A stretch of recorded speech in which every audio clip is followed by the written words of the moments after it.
Alright, this week's video lecture is focused on Chapter 3, which is the criminal action, otherwise known as actus reus. That will be the term that I exclusively use, but just know that that is the action that's leading to possible criminal liability.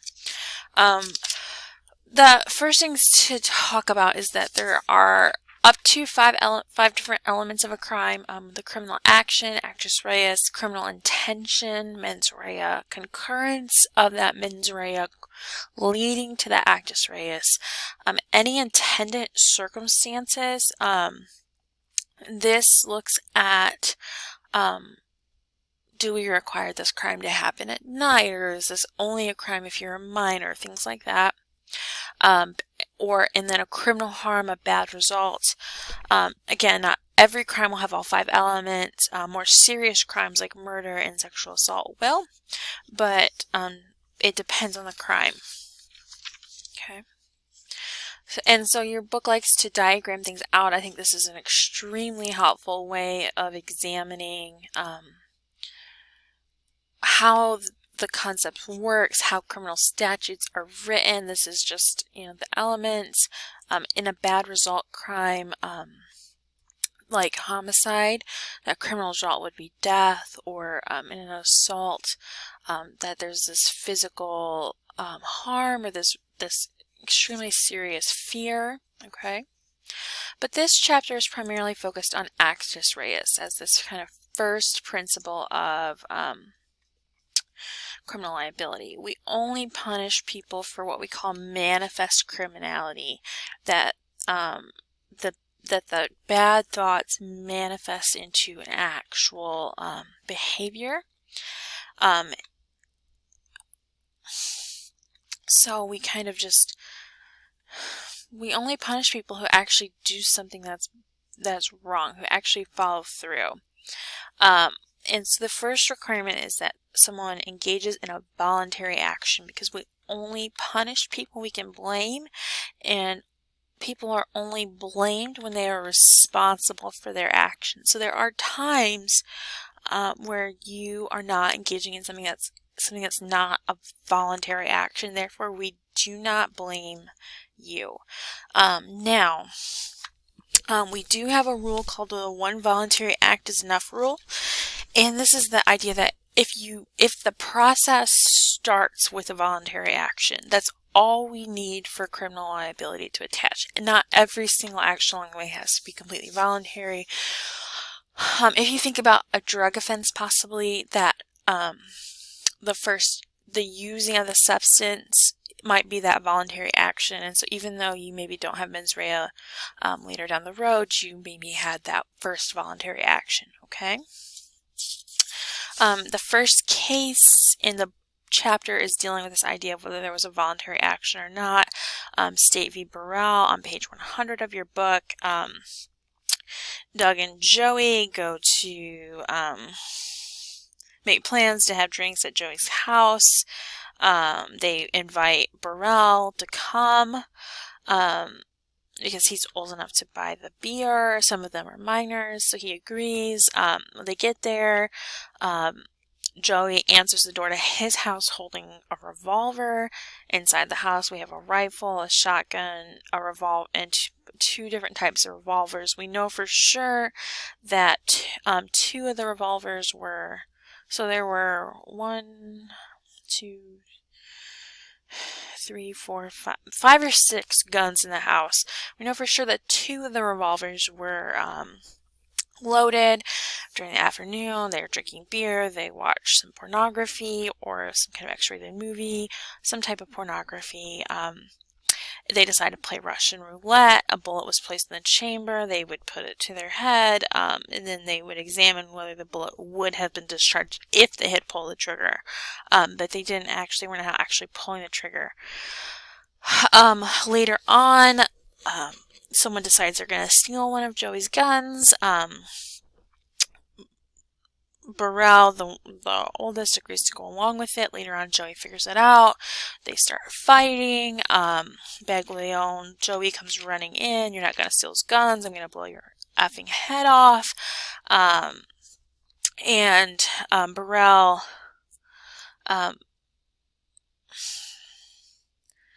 Burrell shot in Joey's direction. It actually hits him. He falls down. Burrell panics and runs away. The ambulance comes. And so the court is trying to weigh out, was there a voluntary action? And they do find that there is, that Joey did engage in a voluntary action, that Joey's voluntary action was maybe when he picked up that gun. That may have been the voluntary action. Pulling the and the jury found that pulling the trigger was a voluntary action. So there was one voluntary action, even though he didn't. Even though it was confusing, there was a lot going on. We have a voluntary action, and that's sufficient. Now, this concept of automatism right here. This means that this term means that there's an unconscious bodily movement. So you're engaging in a body movement while not conscious. So an example of this might be an epileptic seizure. An example of this is also like sleepwalking or sleep driving. You are not actually conscious. You are not blameless.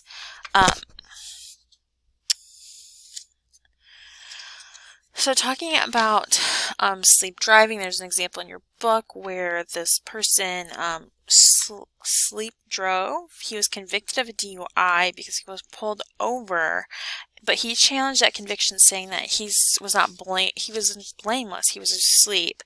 And the court agrees and sends it back for more proceedings.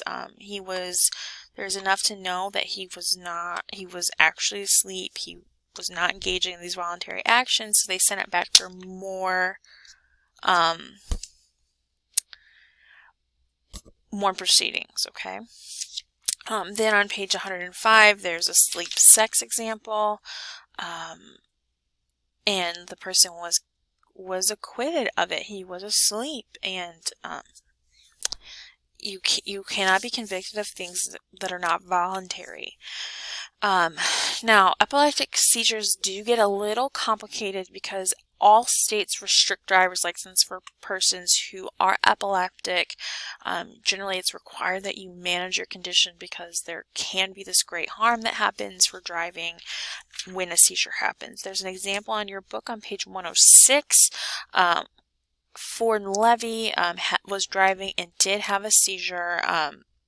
He rear-ended a vehicle, he crossed the double yellow line, and collided with another one at a high rate of speed. He challenged his conviction, saying that it was automatism. He had a seizure. He was not in control. But the statute here specifically defines a voluntary act as a bodily movement performed consciously as a result of effort or determination. Neither reflex actions, bodily movements during unconsciousness, hypnosis, or epileptic fugue are subject to criminal liability.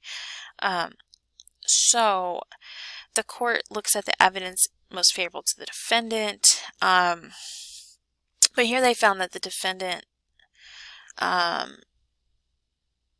the defendant did present evidence of his condition and his health, and so they send it back for a new trial where he's entitled to jury instructions about whether or not his actions were voluntary. Okay, so you can see we really care. Was this person awake? Was this person deliberately engaging in the action, in the actus reus? Okay,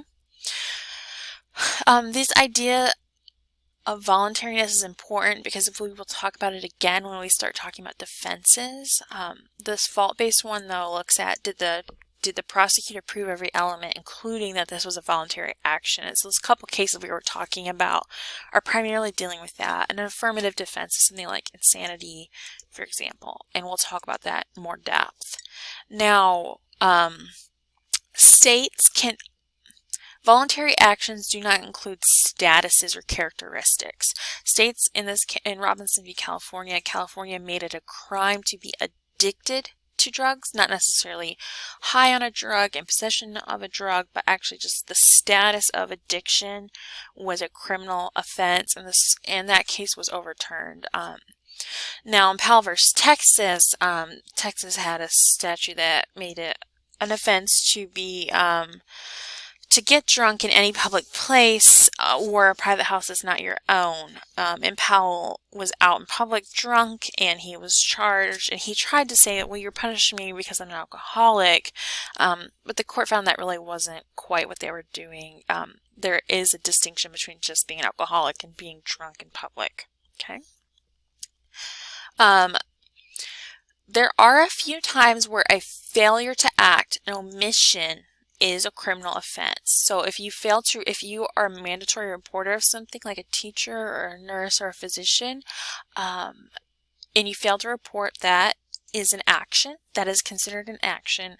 If you fail to intervene in certain circumstances where you have a duty to, that is an action.